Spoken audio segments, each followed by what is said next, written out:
Welcome to Rick's Europe. I am here today with Alex Phillips. She's a former MEP from UKIP and a TV show host for Talk TV. Thank you so much for being with us here today. How does it feel to be back in Brussels?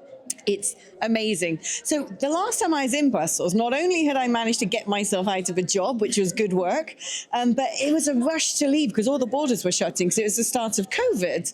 And when I lived in Brussels before, I was ready to go because I felt so vilified, so ostracized as a naughty Brexiteer. And then I've had 5 years away and I've come back and oh my gosh, it's like falling in love with it again. You know, see it through touristic eyes, the cobbled streets, the amazing beers. It's been gorgeous. Isn't it funny how all the people love Brussels when they don't live in it? I think that's the same with most places as well. I mean, you would love London unless you lived there. Probably. I think that's the way with big cities, really. As soon as you live in a big city, it grinds you down. But when you go to a big city, it's just exciting and new and there's so much to see.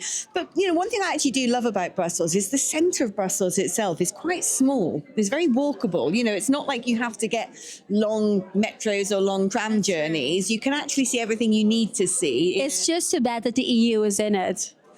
Well, yeah, it is. It's a shame the EU even exists. And well, I suppose it. What's surprising actually for a city with so much wealth in it, you know, the European Commission, the European Council, the European Parliament, NATO, therefore the heads of all these big international companies with 30,000 corporate lobbyists. What's amazing is how shit some parts of Brussels still are. Oh, that's true. Do you know what I mean? Considering you've got all of this wealth and all these professionals, you'd expect it to be sort of immaculate, like a sort of Zurich or something. Yeah. But you go down to sort of Gare de Midi or to Molenbeek and it's horrible.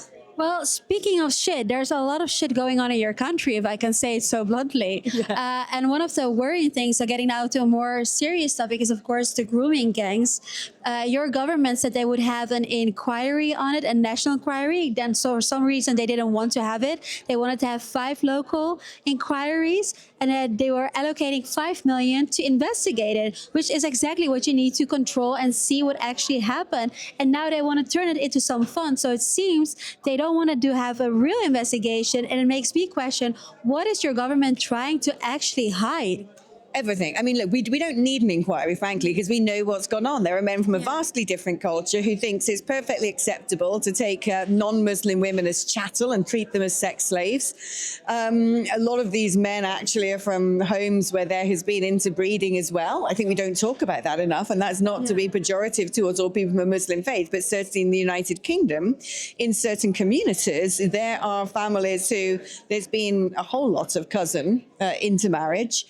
And it has created a sort of strange group of men who perhaps have, you know, irrepressible urges and learning disabilities who don't integrate.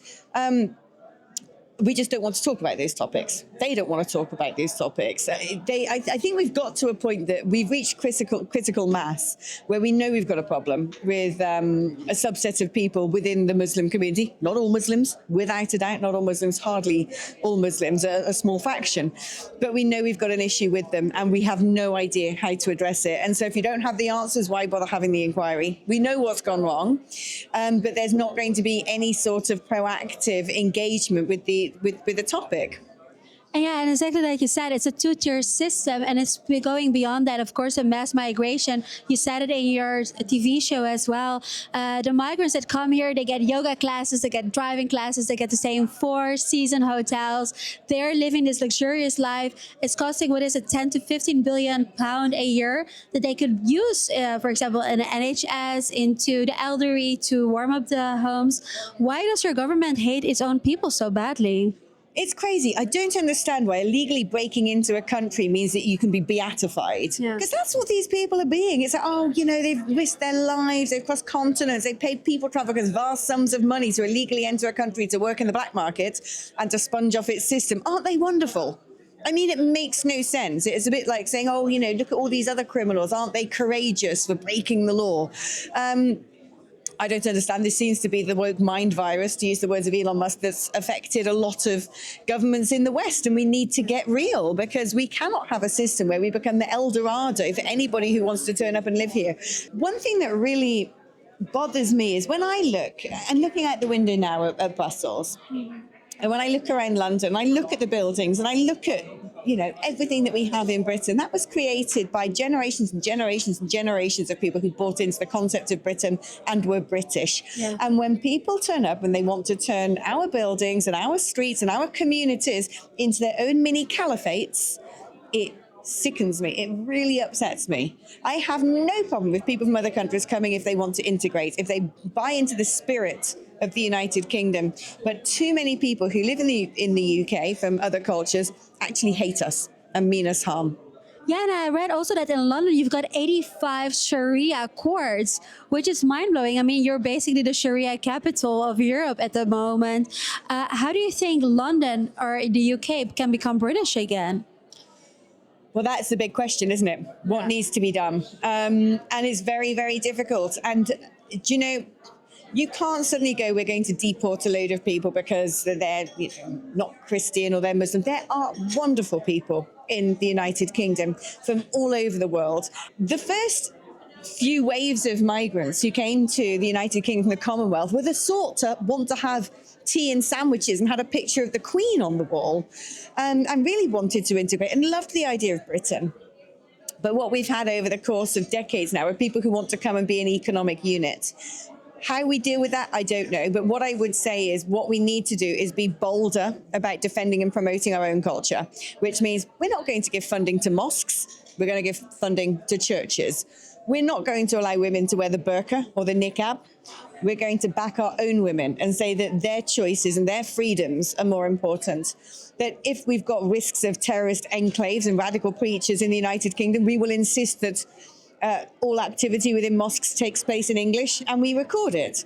And do you know what? If that suddenly makes them uncomfortable to realize that they're a Muslim in a Christian country and therefore they'd rather go back to a Muslim country, then fine. Yeah. It's not about making people, it's not about criminalizing people, it's not about ostracizing people, it's not about forced deportations.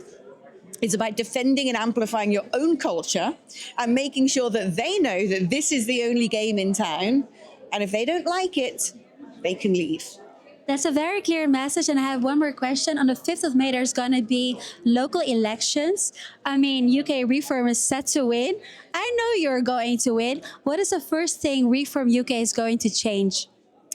Wow, with local elections, I think this is all about rolling the sleeves up and getting back to doing politics proper. That's about making sure that the local libraries are open. That's about making sure that there are protests against having migrant hotels and that money from council tax is going to the citizens and not to people who have come into the country yesterday.